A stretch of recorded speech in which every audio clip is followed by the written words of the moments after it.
Our Unitarian Universalist bylaws affirm 6 values centered in love and inseparable from each other.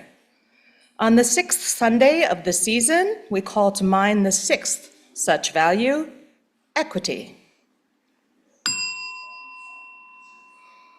We declare that every person has the right to flourish with inherent dignity and worthiness. We covenant to use our time, wisdom, attention, and money to build and sustain fully accessible and inclusive communities.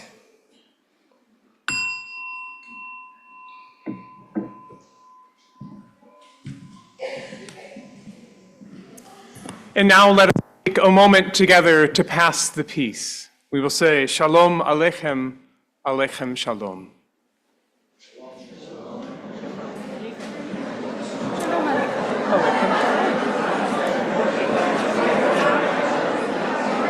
And then we sing.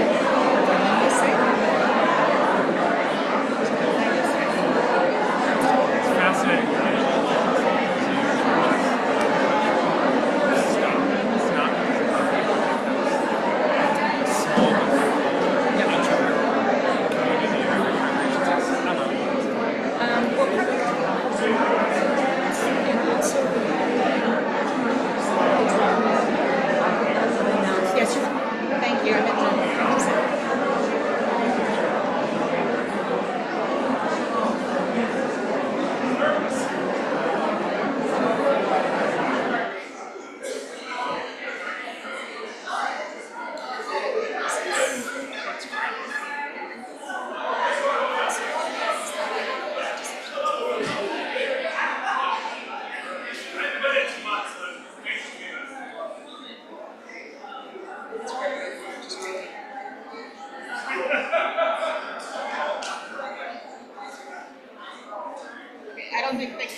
Mike, hey, Mike, thank you. Well, you're just going to have to get up again And we're going to, as if we need it, awake your senses, page 298. We're going to sing the first three and the fifth.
Welcome.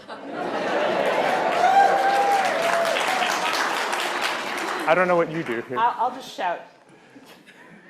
Good morning. I'm Louise Alcorn, she, her, your celebrant this morning. Oh.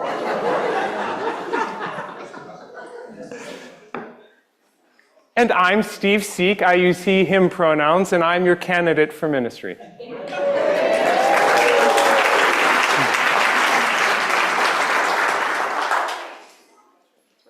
Welcome to the First Unitarian Church of Des Moines. A special welcome to our Huh? Okay. She can't help it. Try this.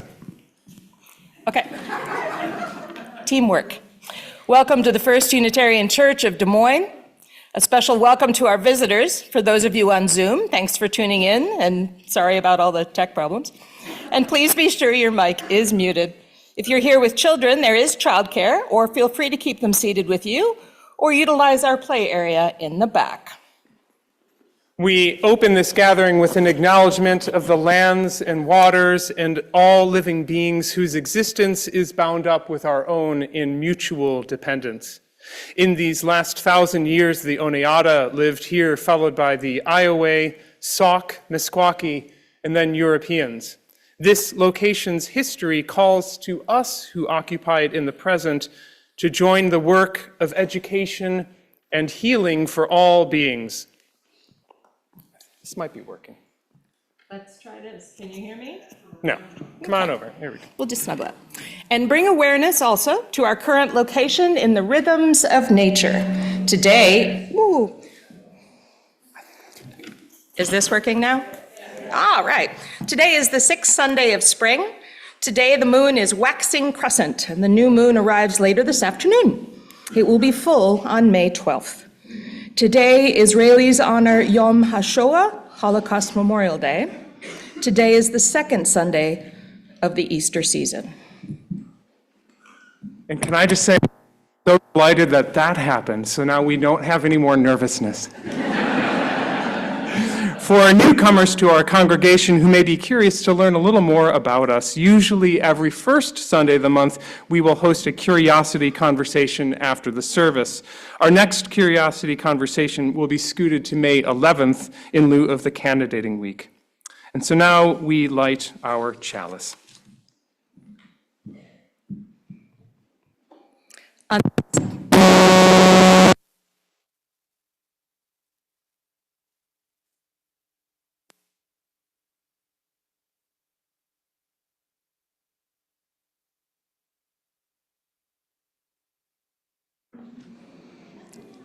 Okay. On the sixth Sunday of the season, we dedicate our chalice to our value of equity. Please join with me in the chalice lighting words from Julianne Lepp on the screen or in your order of service. We seek our place in the world and the answers to our heart's deep questions. As we seek, may our hearts be open to unexpected answers. May the light of our chalice remind us that this is a community of warmth, of wisdom, and welcoming of multiple truths.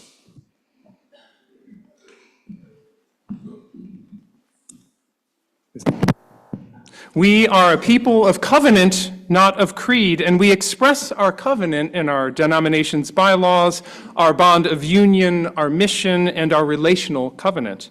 Today, please join me in affirming our bond of union. We covenant to associate ourselves together for the study and practice of morality and religion, as interpreted by the growing thought and noblest lives of humanity, hoping thereby to prove helpful to one another and to promote truth, righteousness, and love in the world. Our responsive invocation is number 428 in your gray hymnal. Please respond with the words on the screen in yellow italic. Come out of the dark earth, here where the minerals glow in their stone cells deeper than seed or birth. Come into the pure air, above all heaviness of storm and cloud, to this light-possessed atmosphere. Come into, out of, under the earth, the wave, the air. Love, touch us everywhere with primeval care.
Hello, my name is Penny. My pronouns are she, her. Hello, my name is Oliver. My pronouns are he, him. Today's story is A Little Spot of Empathy by Diane Alber. I just don't feel like playing today. Everything feels off, so off. Hey, what's going on? You look a little down. I don't know. I just feel like nobody really gets how I'm feeling. Like everyone is busy with their own stuff and I'm left out. I hear you. That can feel pretty tough. Sometimes people just don't understand exactly what we're going through, and it makes us feel even more alone.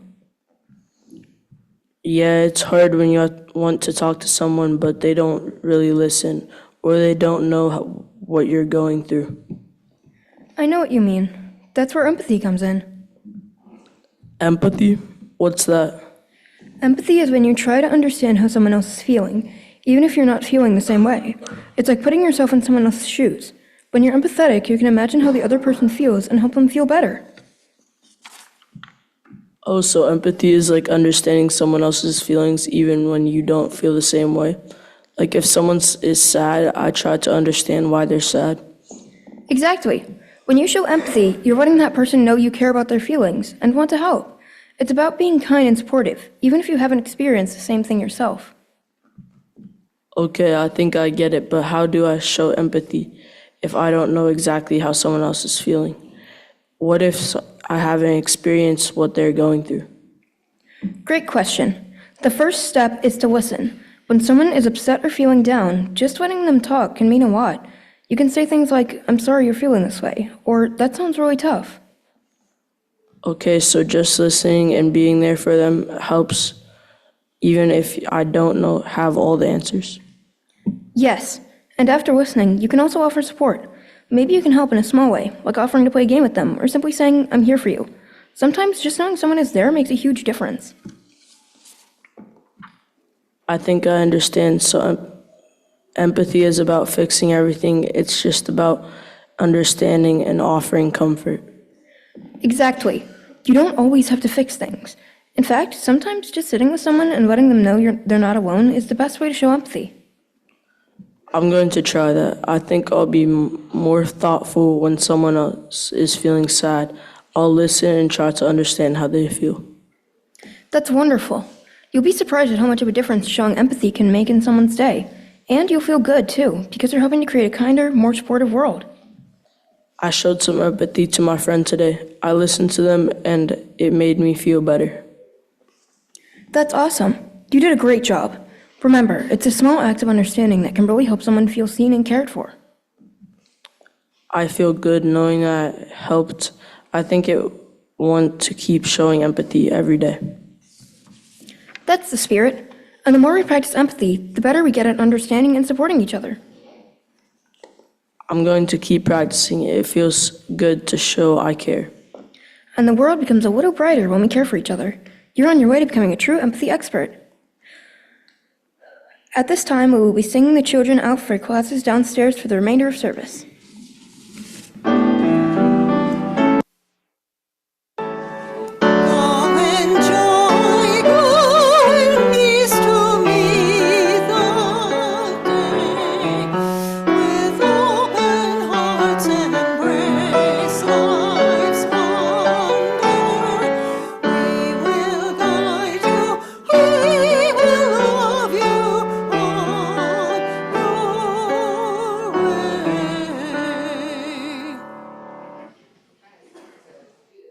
Hear us okay? We're good?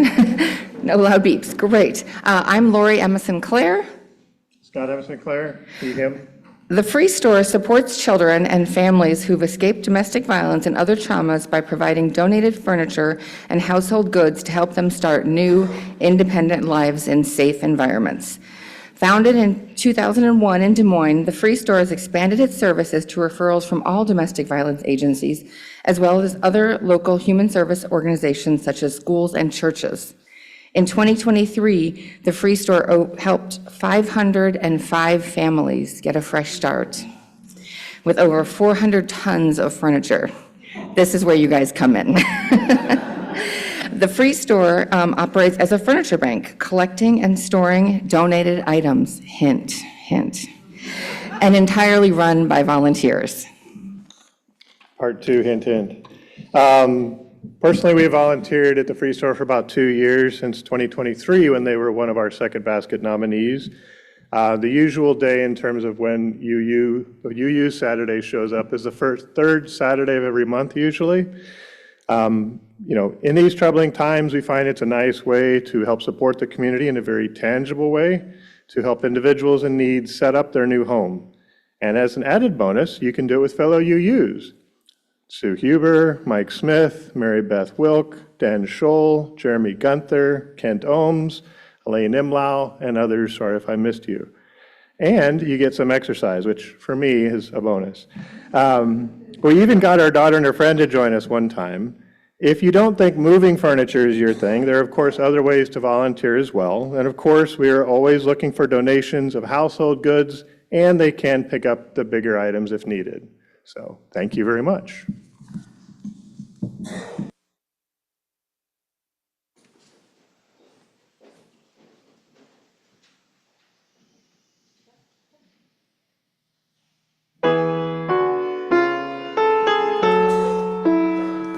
Check? Okay.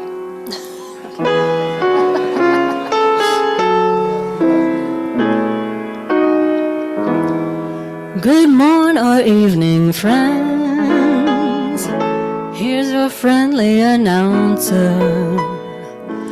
I have serious news to pass on to everybody.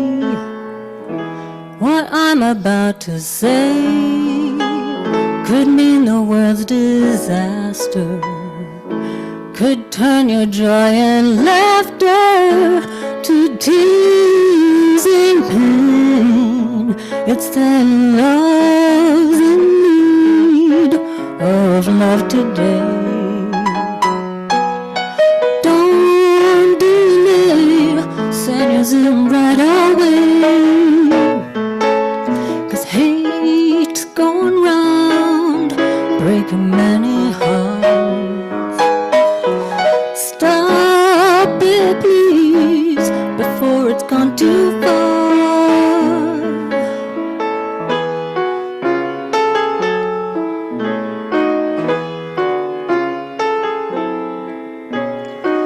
The force of evil plans to make you its possession, and it will, if we let it, destroy everybody. We all must take precautionary measures. If love and peace you treasure, then hear me when I say, even love's in need of love today. Don't delay, send yours in right away. Hate's going round, breaking oh so many hearts. Stop it, please, 'cause it's gone way too far, way too far.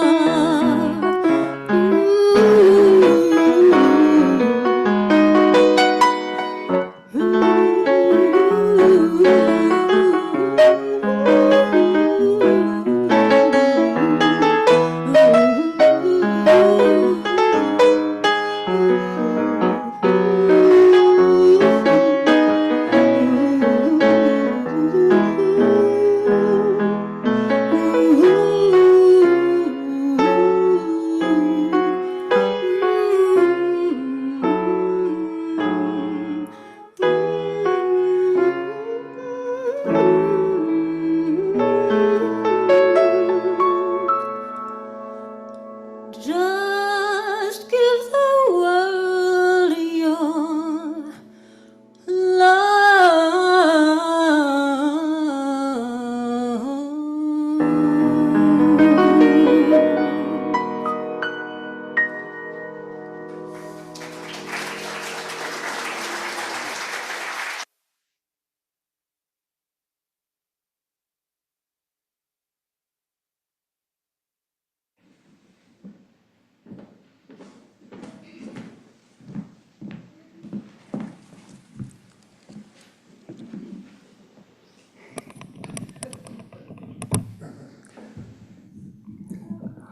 My name is Jim Cardy, he, him, a pastoral care associate for our congregation. You are invited to call upon the pastoral care team if you are going through any significant transition in your life, for a listening ear and to talk it over. Reach out to us at pastoralcareteam@ucdsm.org. Should be right up there too. You can also request assistance or submit a joy or sorrow through the Caring Community page on our website or by speaking to me or any member of the Pastoral Care Team. Their names and photos, again, are on the screen. We have the following joys and sorrows to share this week. Let's start with some joys. Welcome back to your church, Martha Shen.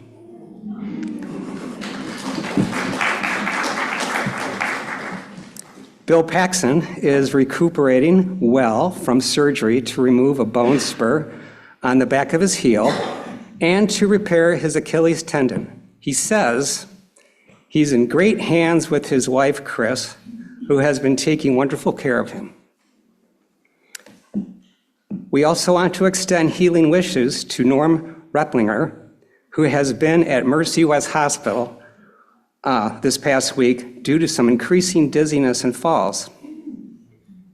He is still working on getting his strength back. Norm and Sue have had long days in the hospital. Visitors are welcome, but please call Sue first. A celebration of life was held yesterday for longtime member Caesar Smith, who we lost in October. Our thoughts are with Phyllis and their friends and family. A memorial service and reception honoring the life and legacy of Hazel Zimmerman is scheduled for Saturday, May 3rd, that's next Saturday, from 2 to 5:30 p.m. here at this church. And one more joy. Elijah Evans won his division in the 2025 Ewing Showdown Disc Golf Tournament.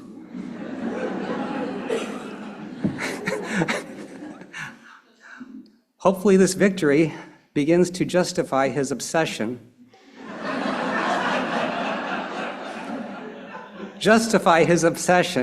with throwing plastic frisbees into metal baskets.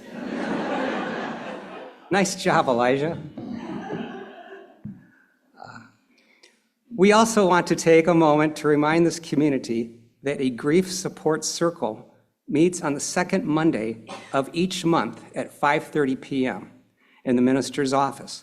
So the next meeting is May 12th. Anyone is welcome anytime. It does not matter how long ago your loss was, or if you think you know what to say. You are welcome to join the circle for love and support whenever you need to. We know there is more going on in your lives, more people weighing on your mind. Let us share now the names of anyone we know who could use some special care and attention. You may speak their names out loud, or if you're with us on Zoom, type it into the chat. As we share these names, may the love of this community hold them all.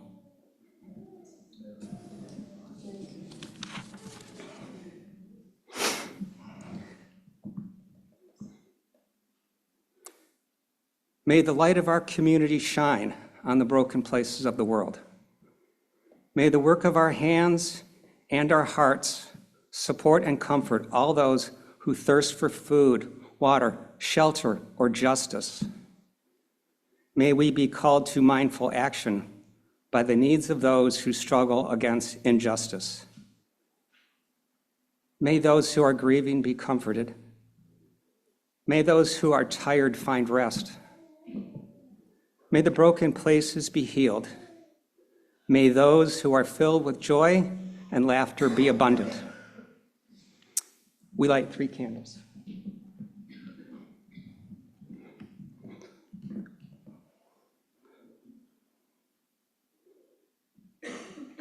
One candle for the joys and sorrows shared aloud. One for those shared in writing, and one for those held silently among us. Let us be silent for a time.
There's more to this meditation that appears than appears on the screen. So I would like to draw your attention actually to 1009 in your booklet, and we are going to sing all three parts that are there. If you look at that music, you can see it looks like it's alto, soprano, men. So there are three opportunities for you to sing the song. We'll do it twice. And if you don't like the part you chose the first time, you can go to another one. Okay, I'll try to lead this. It's kind of hard. And if you can sing a G down there. Get started, okay? When I sing,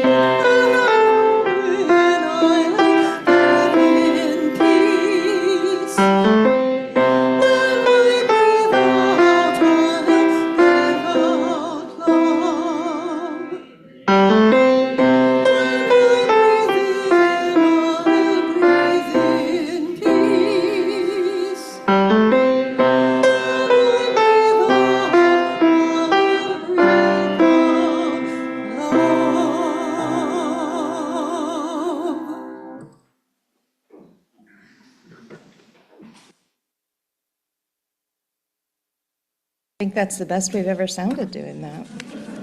It's very impressive. But not my librarian glasses. One day, while I was working the adult desk at my public library, a nice middle-aged lady stopped to thank us profusely for helping her with a tech issue. It was something we do every day, like help her print something from online. But it's always nice to be thanked. She was very specific about how we'd made her life easier by offering this service. We really love hearing that. So I took the opportunity, as I sometimes do, to say, "Oh, we're so glad that helped you. Don't forget to tell your city council member as it's budget time." I was sort of half joking, but not really, because yeah, it was budget time. She responded with, "Oh yes, I love this library and all you do for me, except I agree that we need to get those bad books out of here." I gulped. We've been hearing this more and more as the Moms for Liberty, who aren't, are going after school and public libraries with a vengeance, and they regularly publish vague, incorrect lists of books that harm children. She'd clearly internalized the rhetoric, and it was upsetting enough to her to mention in the same breath as thanking us for our other work, which was clearly vital to her life. To be honest, facing this particular opinion usually just exhausts me, and I don't always feel like it's worth engaging.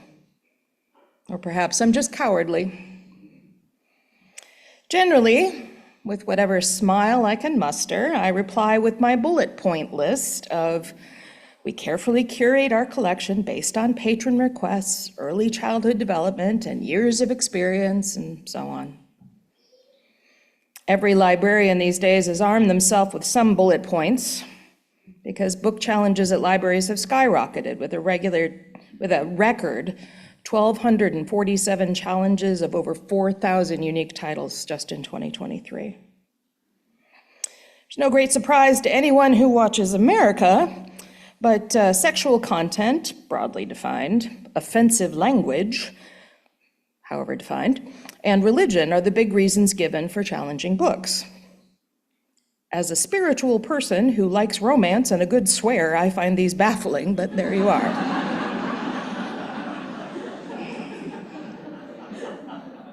This time, however, because this nice lady had already said how much she appreciated us and what we do, which we are very proud of. Also, we weren't too busy at the desk, so I decided to wade in gently. To be clear, in my head, of course, I was screaming, "Don't you understand that reading is vital, that stories are a gift of the divine, and that it is through story that we connect as humans in a booming, authoritative voice as if from Athena herself?" Instead, I asked, "What books do you mean and why, may I ask?" Knowing I was opening myself to some potentially well-trodden rhetoric, possibly with a homophobic or racist rant as topping. As is usual with these conversations, she was rather vague about what the titles were, what they were about, or whether they were ever intended for children. Fine. I gave a gentle explanation of how we choose books based on age and interest and then locate them accordingly so people can choose. And as always, I gave a plug for our amazing youth services staff who work hard to match kids with a good book.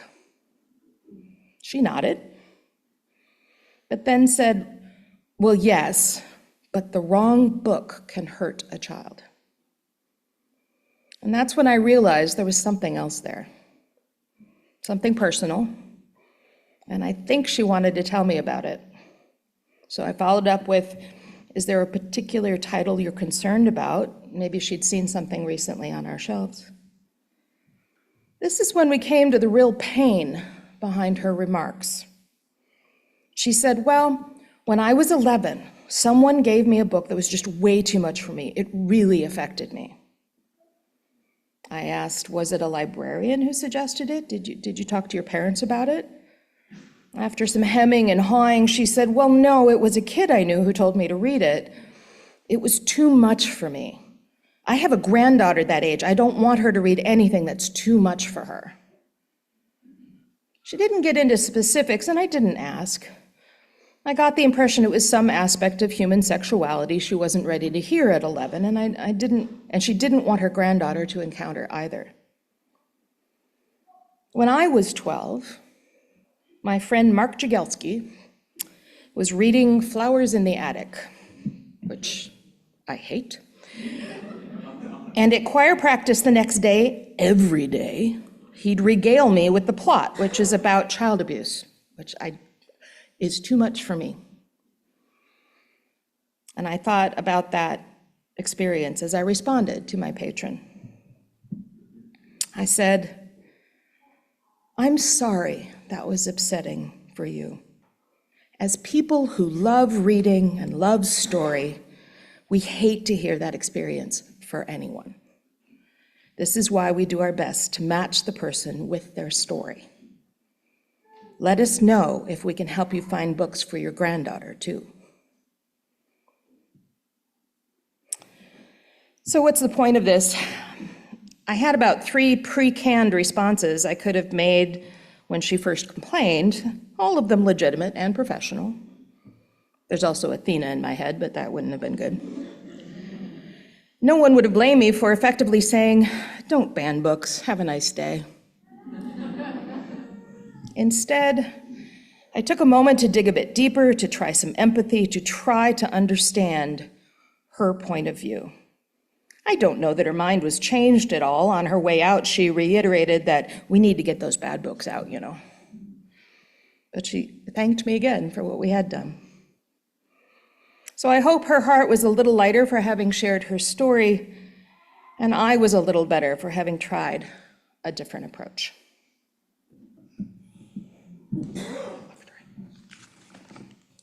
We come now, thank you, to the offering, recalling our value, equity. We declare that every person has the right to flourish with inherent dignity and worthiness. We covenant to use our time, wisdom, attention, and money to build and sustain fully accessible and inclusive communities. I have a couple of gratitudes from singing our UU gratitudes in Griffin Hall. To Ada Schnucker for dedicating her time outside of church to help others. She noticed the colored pencils in the wee worship space needed sharpening. She asked if she would be able to take them home and sharpen them on her own time to ensure youth could color with ease. Thank you, Ada. I want to give a thanks to the AV team, Rob and Bill today. Now, they've tried all sorts of lovely new things, and they did it with grace and a lot of energy, and I'm deeply appreciative of their teamwork. And finally, I love this one. This is my favorite. Thank you for yummy foods, hospitality teams. It's from Master Colm Williams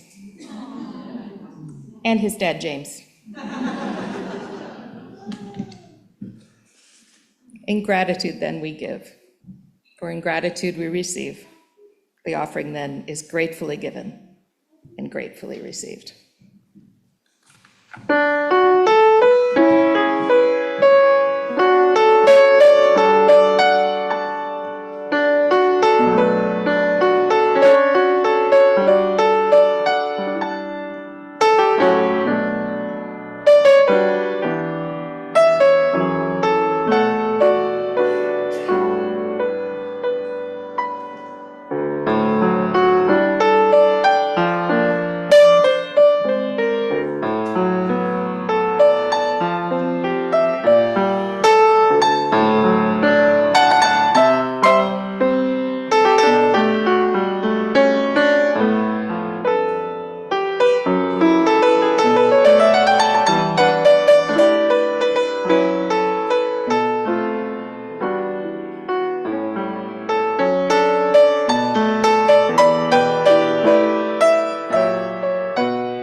It's really good to be with you all this morning. I want to ask, what is your favorite counterintuitive advice? Do you have some favorite counterintuitive advice? When I was teaching music educators, it occurred to me at some point that so much of the strategy that we were giving them for success in rehearsal was counterintuitive. Here's an example. If the ensemble's not watching you, conduct smaller. If you're giving a lot of verbal instructions to the group and you feel like they've kind of tuned you out, stop talking for a second. They filed these away as tips and tricks for leading choirs, and I guess in a sense they were. But I was trying to move them to something bigger, something I invite us to hold together this morning. In any situation in life, there is, does this work? There it is. There is a stimulus, and there's the intuitive response, the natural response. That's the one you don't have to think about, it just happens. But if we can pause, if we can make a choice, there is often a more effective counterintuitive response, more effective response. So when you're sitting there and you're conducting, the natural thing, the thing your hands will do is just to start getting bigger, to flag them down. Or when you're talking to the group and they're not listening, it's natural to get faster and louder and faster and louder, and they just continue to tune you out. It's counterintuitive to take that other approach, but far more effective. President Lincoln knew something about being effective, I like to think. And my favorite counterintuitive advice is attributed to him. Apparently, he said, "Give me 6 hours to chop down a tree, and I shall spend the first 4 sharpening the axe." Give me 6 hours to chop down the tree, I shall spend the first 4 sharpening the axe. It's beautiful. I'm sure it's good advice for logging, I don't know. But metaphorically, it's brilliant because maybe it's just me, but often it feels in life like you're whacking away at the metaphorical tree with a dull axe. And then here comes this unlikely president, this brooding man that counterintuitively led the nation toward the brink of annihilation in order to save it. And he offers this advice. He says, what if you spent some time focusing and sharpening before you did your work? It's a weird combination of like folksy prairie wisdom and deep spiritual truth. In ministry, you find yourself drowning in the counterintuitive advice of religious teachers, past and present. Right? Jesus' Sermon on the Mount is 3 chapters full of counterintuitive approaches. It is not intuitive if you get slapped on this cheek to offer this. My natural response might be to slap back or to block, but it is counterintuitive, right? Or my favorite from the Dalai Lama, who says, on an average day, I meditate for an hour. But on a very busy day, I meditate for 2 hours. It's brilliant. But we shouldn't be surprised that religious leaders take these counterintuitive approaches. If you think about it, spiritual, ethical communities are foundationally built to take a counterintuitive stance to the world that we live in, right? Sometimes they ask aspirational things of us, like offering the other cheek. Sometimes they ask impossible things of us. In that same Sermon on the Mount, Jesus says, therefore, be perfect as your heavenly Father is perfect. That's a reach goal, right? But we don't let ourselves off the hook much in Unitarian Universalism when we covenant to affirm the worthiness and dignity of every person. Because I suspect there's a few people on your list that don't make that cut. It's aspirational, that sort of counterintuitive approach. But we do it anyways because we find over and over that it is joyful and indeed more effective to take that approach. Until the stimuli that face us are too much, are too hard. What is the counter-effective, value-oriented approach to fascism or a constitutional crisis or legalized discrimination? Can I be clear that this is not the sermon I wanted to give? I wanted to come here on our first day together, on our first impression, and talk about, I don't know, how cool it is that the root system in forests, that trees talk to each other. That would be so great, right? And then it occurred to me that that is the intuitive response to suffering. Step away from it. It is counterintuitive to compassionately sit with the pain of the world that we live in.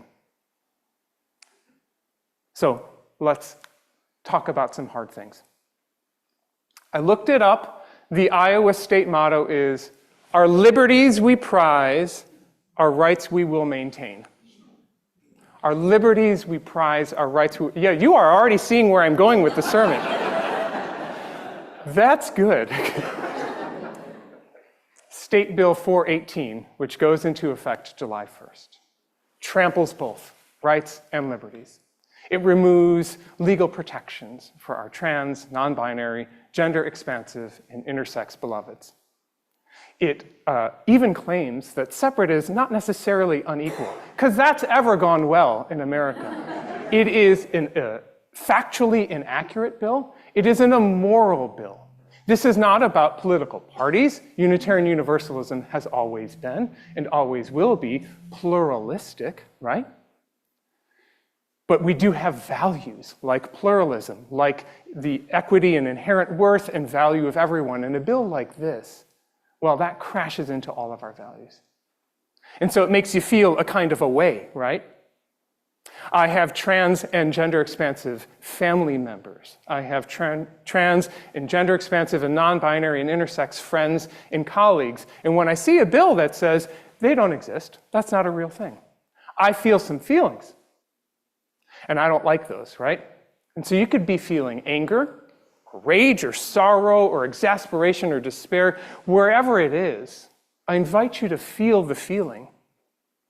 One thing I have learned in my life is that you do not find that value-oriented, counterintuitive approach when you're in the middle of that feeling.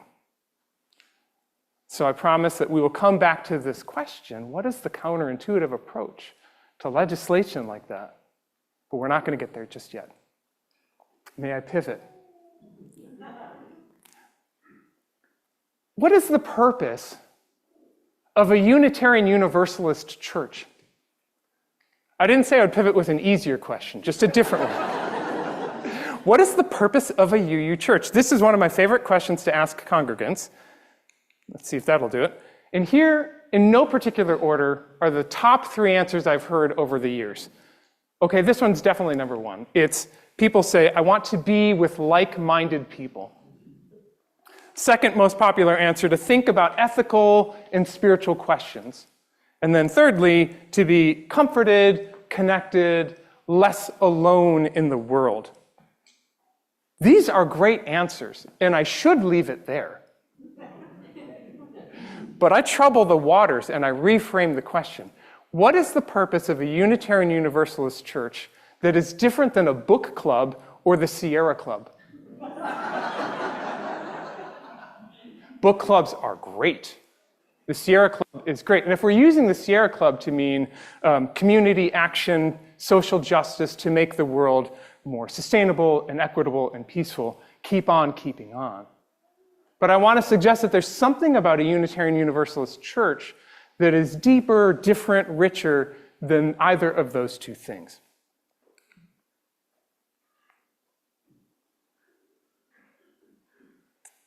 You can poke at this question a little bit, and you can ask it in a kind of a mean way. You can say, what is the purpose of a UU church? With sort of a Garrison Keillor edge to the question. And that suggests that there's no particular purpose to why we gather, what we're doing here. And there's a dig in that, right? The implication is that if you ask a Lutheran, what is the purpose of a Lutheran church? They will have a ready answer that would be something like, oh, I'm glad you asked. We gather to worship the Lord in gladness and be good disciples of his word in the world. And we don't have as tidy an answer as that, because our commitment to pluralism.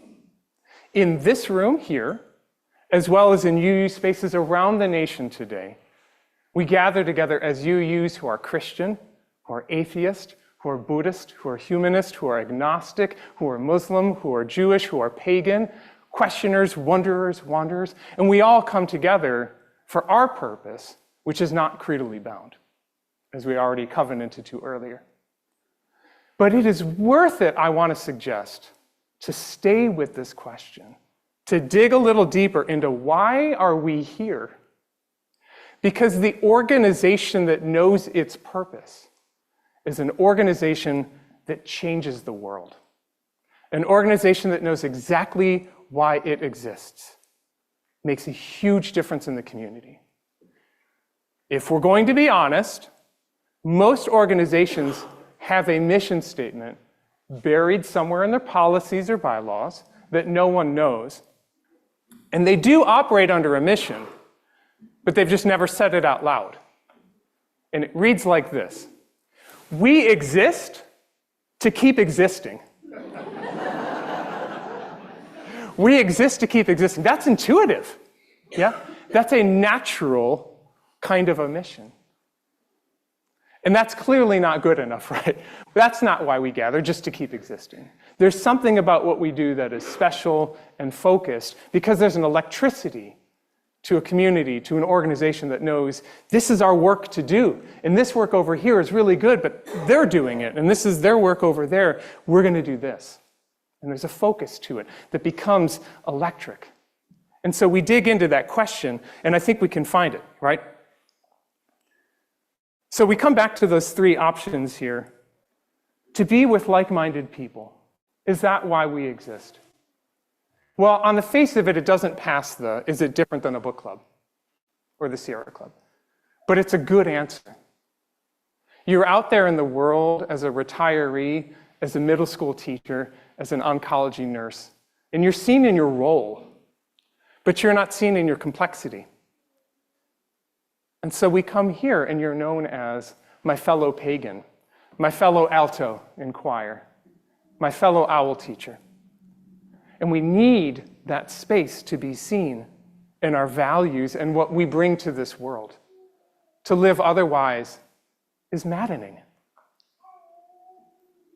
To ask ethical and spiritual questions, that's got to be a big part of why we're here, right?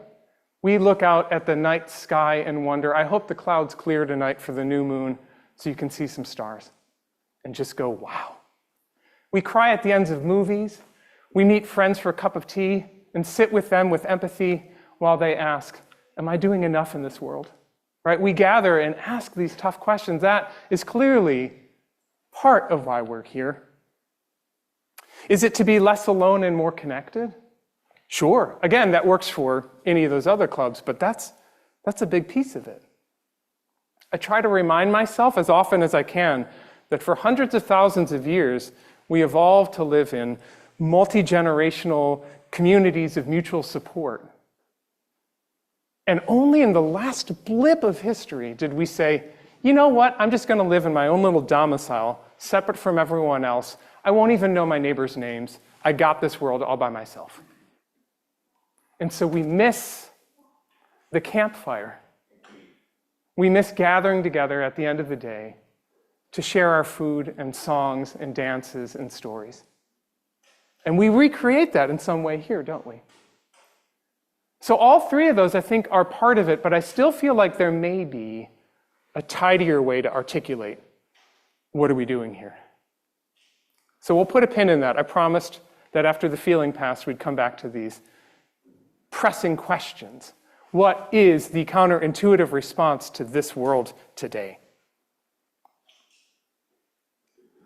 And like any candidate for anything, I'm going to answer that question by asking myself a different question. Over this next week, as I get to meet you, one of the questions that I would probably hear 100 times is, yes, that's a good question too. One of the questions I'll hear is, what brought you here? Why did you choose the call here? There are many answers, but there are two that leap forward to the front.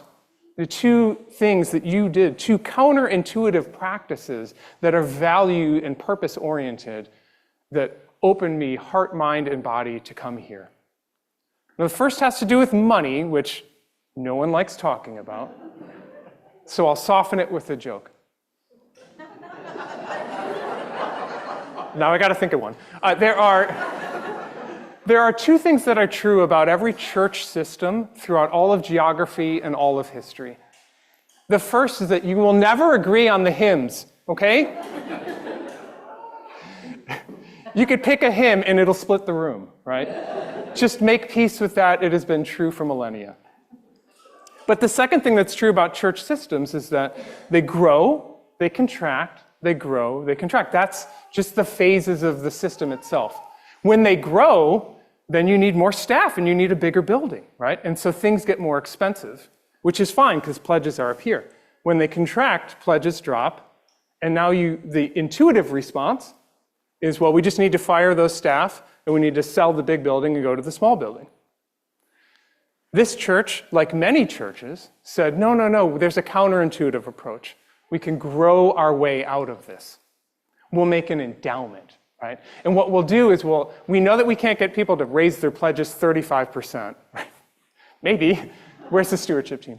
35%'s a reach, right?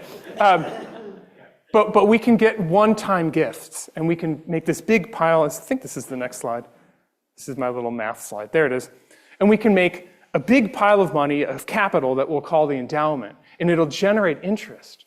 And that interest we will take off every year, and that'll cover the gap between where our pledges are and where our costs are. We will grow our way out of this.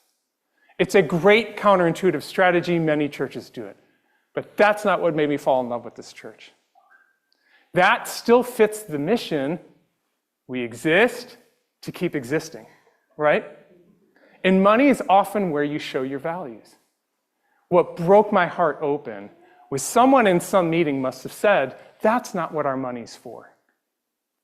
And so you did something I have never seen, and I've worked in a lot of churches. You said, what if half of that money goes back into the community? What if we create a REACH grant program, and you come up with an idea, and you come up with an idea, and those ideas translate into action in the community? Let me put it this way. An endowment is a reservoir of water, and you built channels for the streams of love to freely flow. I've never seen anything like it. And I thought, now this is a congregation that knows why it gathers, right? These REACH grants create a new channel for the water to keep flowing. I left you on the hook about Bill 418, and I'm aware of that. 5 years ago, if you can go back then, remember? All the talking heads in cable felt like it was okay to debate whether trans people exist, to debate whether they should get to pee or play 9th grade soccer. They were having this debate, which is not a debate, right? We talked about that as our 6th value immediately, the flourishing of everyone. But here they are having their debate about what people should get to do. You started a festival, a Trans Lives Festival, right here. It was a purpose-filled, love-centered choice that was counterintuitive. You looked around and you said, love is in need of love. We can do this. This is why we're here. And you built a festival that filled a need so deep that it grew and grew. And my understanding is that a couple weeks ago, 1,500 people partied right here. Yes, yes. I didn't do it, you did, right? It is the most extraordinarily beautiful, purpose-filled, counterintuitive action I've ever seen. Because it'd be easy to take the bait. Here's the vitriol, we'll meet them down here. And you said, we're not even debating that. We are saying everybody is loved and welcome here. Right? There's the party. Over the next week, I look forward to the honor of getting to know you all as your candidate for minister.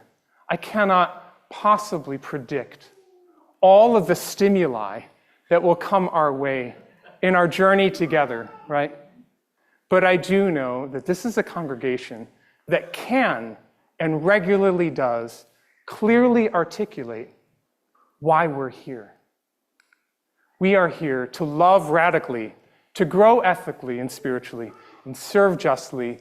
Amen.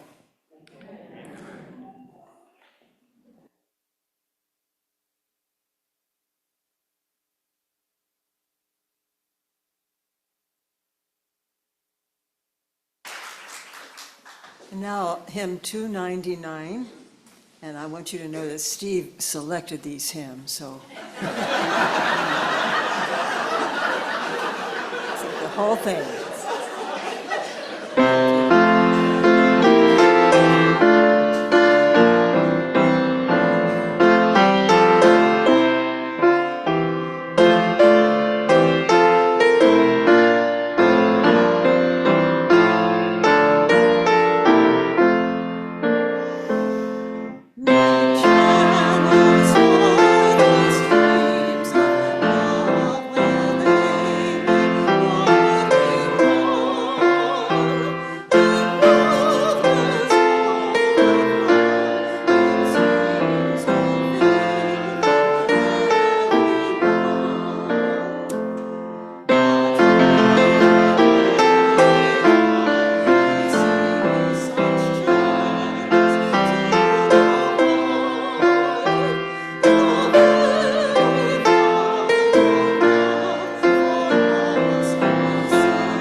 Please say with me our unison chalice extinguishing words on the screen.